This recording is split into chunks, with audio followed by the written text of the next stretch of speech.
السلام علیکم ورحمۃ اللہ وبرکاتہ۔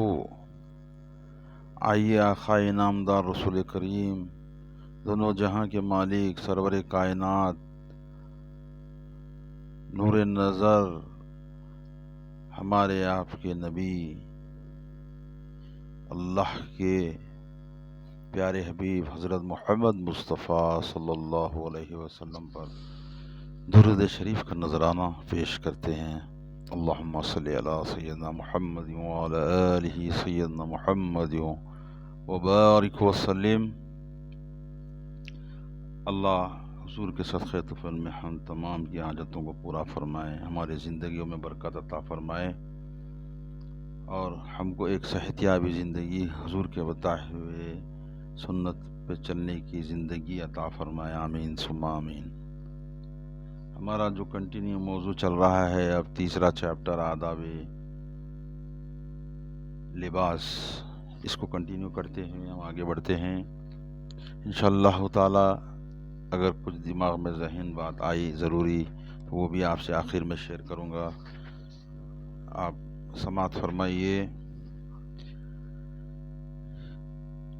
کپڑے پہنتے وقت سیدھی جانب کا خیال رکھیں۔ قمیص، کرتا، شیروانی اور کوٹ وغیرہ پہنے تو پہلے سیدھی آستین میں پہنے، اور اسی طرح پائجامہ وغیرہ پہنے تو پہلے سیدھا پیر میں پہننا چاہیے۔ نبی کریم صلی اللہ علیہ وسلم جب قمیص پہنتے تو پہلے سیدھا ہاتھ سیدھی آستین میں ڈالتے اور پھر الٹا ہاتھ الٹی آستین میں ڈالتے۔ اسی طرح جب آپ جوتا پہنتے تو پہلے سیدھا پاؤں سیدھے جوتے میں ڈالتے، پھر الٹا پاؤں الٹے جوتے میں ڈالتے، اور جوتا اتارتے وقت پہلے الٹا پاؤں جوتے میں سے نکالتے، پھر سیدھا پاؤں نکالتے۔ یہ حضور کا طریقہ تھا، حضور صحیح طریقہ بتائے۔ انشاءاللہ تعالی ہم بھی اس چیز کو اپنائیں، اپنی زندگی میں عادت بنا لیں۔ یہ ہر کام، اچھا کام سیدھے ہاتھ سے کرنا چاہیے۔ اور دوسری بات، کپڑے پہننے سے پہلے ضرور جھاڑ لیجئے، یعنی چٹک لیجئے کپڑوں کو، تاکہ اس میں کچھ کیڑے پتنگے وغیرہ کچھ نہ لگا ہو سکتا ہے کہ اس میں کوئی موذی جانور ہی اور خدا اور خواستہ کوئی ایذا پہنچائے، یعنی کوئی زہریلی چیز ہو اس میں، کچھ چیز یعنی کہ ہم پہن لیں بغیر جھٹکے تو ہم کو کاٹ لیں، اس سے ہم کو نقصان پہنچے، تو اس چیز کا بھی ہم کو خیال رکھنا چاہیے، خاص طور پہ چاہے کپڑے ہو یا جوتا پہنے یا ہم بستر پر بھی لیٹیں تو اس کو پہلے 3 وقت جھٹک لینا چاہیے۔ نبی کریم صلی اللہ علیہ وسلم ایک بار ایک جنگل میں اپنے موزے پہن رہے تھے۔ پہلا موزہ پہننے کے بعد جب آپ نے دوسرا موزہ پہننے کا ارادہ فرمایا تو ایک کوّا جھپٹا اور وہ موزہ اٹھا کر اڑ گیا اور کافی اوپر لے جا کر اسے چھوڑ دیا۔ موزہ جب اونچائی سے نیچے گرا تو گرنے کی چوٹ سے اس میں سے ایک سانپ دوڑ جا پڑا۔ یہ دیکھ کر آپ نے خدا کا شکر ادا کیا اور ارشاد فرمایا، ہر مسلمان کے لیے ضروری ہے کہ جب موزہ پہننے کا ارادہ کریں تو اس کو جھاڑ لیا کریں۔ لباس سفید پہنیے، سفید لباس مردوں کے لیے پسندیدہ ہے۔ نبی کریم صلی اللہ علیہ وسلم کا ارشاد ہے، سفید کپڑے پہنا کرو، یہ بہترین لباس ہے۔ سفید کپڑا ہی زندگی میں پہننا چاہیے اور سفید ہی کپڑے میں مردوں کو دفن کرنا چاہیے، مردوں کو۔ بہرحال یہ تو انشاءاللہ تعالی باریکی بات ہے، چھوٹی سی بات ہے کہ اپنے حضور نبی سفید رنگ کو بہت پسند کرتے تھے، تو ہم کو بھی تاکید کریں کہ زیادہ تر سفید رنگ پہنیے، کرتا پائجامہ، توپ، جبہ، انشاءاللہ تعالی اس پہ چہرے کی رونق بڑھ جاتی ہے، چہرہ اور اچھا لگنے لگتا ہے۔ ایک اور موقع پر آپ نے ارشاد فرمایا، سفید کپڑے پہنا کرو، اس لیے کہ سفید کپڑا زیادہ صاف ستھرا رہتا ہے اور اسی میں اپنے مردوں کو کفنایا کرو۔ زیادہ صاف ستھرا رہنے سے مراد یہ ہے کہ اگر اس پر ذرا سا داغ دھبا بھی لگے تو فوراً محسوس ہو جائے گا اور آدمی فوراً دھو کر صاف کر لے گا، اور اگر کوئی رنگین کپڑا ہوگا تو اس پر داغ دھبا جلد نظر نہ آ سکے گا اور جلد دھونے کی طرف توجہ نہ ہو سکیں گے۔ صحیح بخاری شریف میں ہے کہ نبی کریم صلی اللہ علیہ وسلم سفید لباس پہنا کرتے تھے، یعنی آپ نے خود بھی سفید لباس پسند کیا اور امت کے مردوں کو بھی اسی کے پہننے کی ترغیب دی۔ پیجامہ ہو یا لنگی وغیرہ اور جو بھی پہنتے ہوں کو ٹخنوں سے اونچا رکھیے۔ جو لوگ غرور و تکبر میں اپنا پیجامہ اور لنگی وغیرہ لٹکا لیتے ہیں، نبی کریم کی نظر میں وہ ناکام اور نامراد لوگ ہیں اور سخت عذاب کے مستحق ہے۔ نبی کریم صلی اللہ علیہ وسلم کا ارشاد ہے، 3 قسم کے لوگ ایسے ہیں کہ خدا تعالیٰ قیامت کے دن نہ تو ان سے بات کرے گا، نہ ان کی طرف نظر فرمائے گا اور نہ ان کو پاک و صاف کر کے جنت میں داخل کرے گا، بلکہ ان کو تنہائی دردناک عذاب دے گا، ان کو انتہائی دردناک عذاب دے گا۔ حضرت ابو ذر غفاری نے پوچھا کہ یا رسول اللہ، یہ ناکام نامراد لوگ کون ہیں؟ ارشاد فرمایا، ایک وہ جو غرور اور تکبر میں اپنا تہبند ٹخنوں سے نیچے لٹکاتا ہے، دوسرا وہ شخص ہے جو احسان جتاتا ہے، اور تیسرا وہ شخص ہے جو جھوٹی قسموں کے سہارے اپنی تجارت کو چمکانا چاہتا ہے۔ حضور نے واضح کر دیا کہ 3 لوگ جو ہے وہ نامراد ہے اور ان کے لیے بہت دردناک عذاب ہے، تو انشاءاللہ ہم کو اس سے بچنا چاہیے۔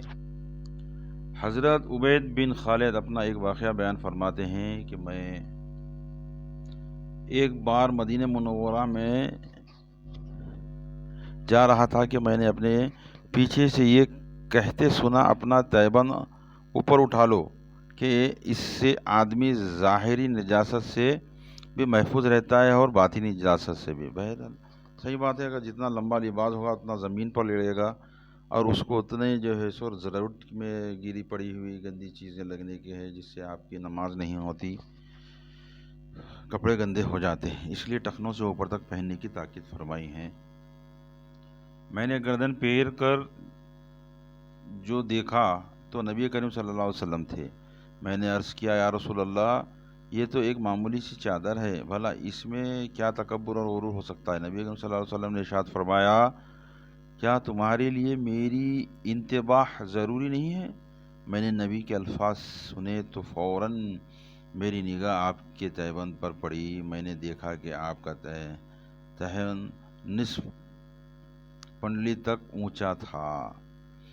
نبی کریم صلی اللہ علیہ وسلم کا یہ ارشاد ہے کہ ٹخنوں سے اونچا پائجامہ اور لنگی وغیرہ رکھنے سے آدمی ہر طرح کی ظاہری اور باطنی نجاستوں سے محفوظ رہتا ہے۔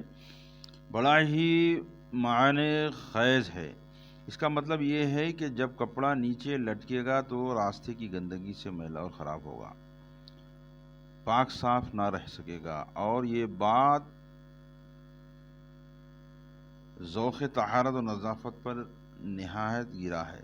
پھر ایسا کرنا کبر و غرور کی وجہ سے ہوتا ہے، اور کبر و غرور باطنی گندگی ہے، اور اگر یہ مصلحت نہ بھی ہو تو مومن کے لیے تو یہ فرمان ہی سب کچھ ہے کہ نبی صلی اللہ علیہ وسلم کی زندگی میں تمہارے لیے بہترین نمونہ ہے۔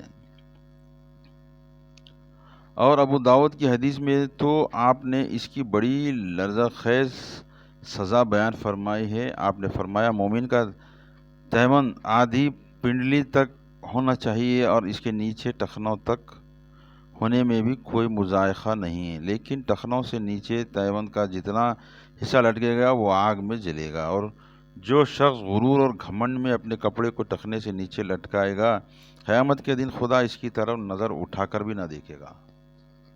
بے شک ریشمی کپڑا نہ پہنیے، یہ عورتوں کا لباس ہے، اور نبی کریم صلی اللہ علیہ وسلم نے مردوں کو عورتوں کا سا لباس پہننے اور ان کی سی شکل و صورت بنانے سے سختی کے ساتھ منع فرمایا ہے۔ بے شک خوبصورتی دکھانا یہ تو بے شک عورتوں کا زیور ہے، عورتوں کا طریقہ ہے، مرد آدمی کو اس کی اجازت نہیں ہے، تو اس سے پرہیز کیجیے۔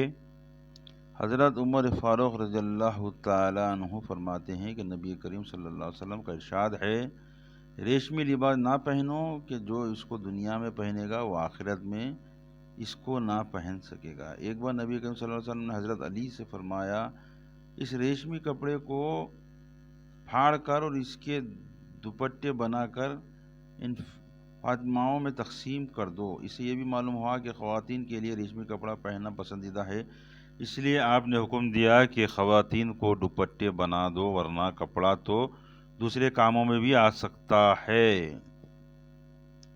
عورتیں ایسے باریک کپڑے نہ پہنیں جس میں سے بدن جھلکے، اور نہ ایسا چست لباس پہنیں جس میں سے بدن کی ساخت اور زیادہ پرکشش ہو کر نمایاں ہو، اور وہ کپڑے پہن کر بھی نظر آئے گی، یعنی کہ برابر کپڑے اگر نہیں پہنے، باریک کپڑے پہنے تو اس سے منائی فرمائی ہے۔ نبی نے ایسی آبروختہ عورتوں کو عبرتناک انجام کی خبر دی ہے۔ تو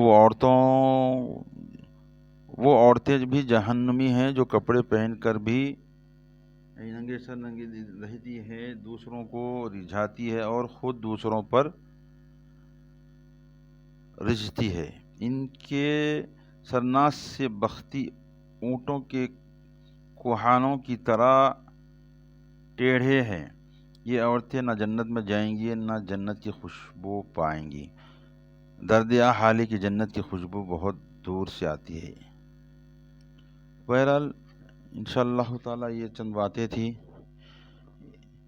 اس کا موضوع اور بھی ہے، انشاءاللہ تعالیٰ نیکسٹ ویڈیو میں برابر اس کا ڈسکس کریں گے، بولیں گے۔ تو اوورال اس کا جو مطلب یہ ہے کہ حضور نے کئی چیزوں کو، چھوٹی سے چھوٹے پہلوؤں کو ہمارے لیے نمونہ پیش کیا ہے۔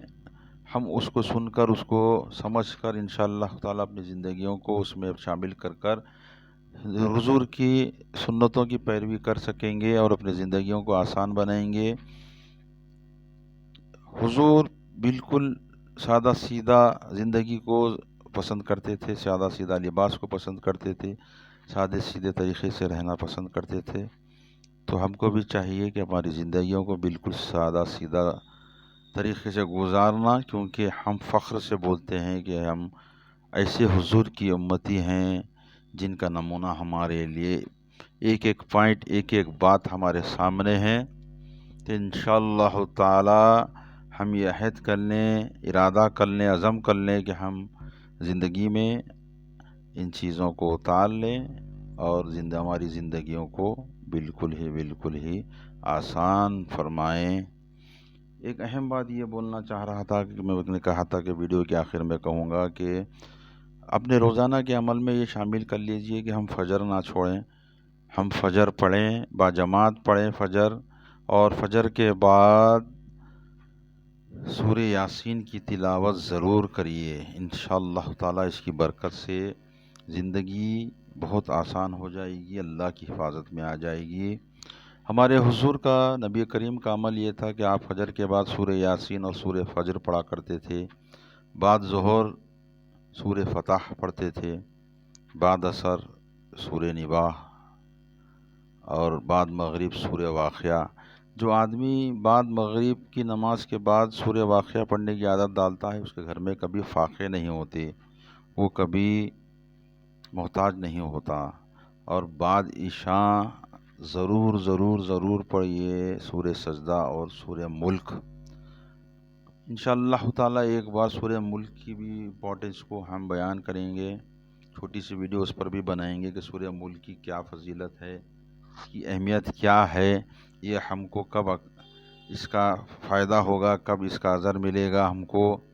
انشاءاللہ تعالیٰ ایک چھوٹی سی ویڈیو اس پر بھی بنائیں گے۔ تو یہ چند باتیں تھیں، زیادہ طویل ویڈیو نہ کرتے ہوئے میری بات کو میں جو ہے سو مکمل کرتا ہوں۔ انشاءاللہ نیکسٹ ویڈیو میں دوسری بات آگے بڑھتے ہوئے سمجھائیں گے، پڑھیں گے، آپ بھی جانیں گے اور مجھ کو بھی بہت کچھ جاننے کا موقع ملے گا۔